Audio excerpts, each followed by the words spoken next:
అందరికీ నమస్కారం అండి. జై గురుదేవ్ దత్తాత్రేయ నమః. కలి ఎవరి కుమారుడో ఇప్పుడు ఈ వీడియోలో విందాం. వినే ముందర మా ఛానల్ని సబ్స్క్రైబ్ చేసుకోండి. పాపాలకు దేవత కశ్యప మహర్షికి ముని వల్ల 16 కుమారుడు, అందులో 15వాడు కలి. అతడు దేవగాంధర్వుడు. అభిమన్యుని కుమారుడైన పరీక్షిత్తు రాజ్యమేలుతుండగా ఓ గోవుని ఎద్దుని కలి బాధించటం చూసి పరీక్షిత్తు తన విల్లు ఎక్కిపెట్టి బాణం సంధించగా కలి పరీక్షిత్ పాదాలపై పడ్డాడు. తన దేశం విడిచి పొమ్మని పరీక్షిత్ ఆదేశించగా చోటు లేక పరీక్షిత్తునే తనకు చోటు కల్పించమని ఓ 5 అంశాలను చూపాడు.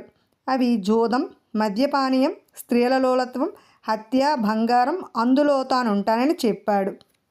బ్రహ్మ జీవితకాలంలో 14వ మన్వంతరంలో మనమున్నది 7వ మన్వంతరం. ప్రతి మన్వంతరంలో 4 యుగాలు ఉంటాయి. 4వ యుగం కలియుగం.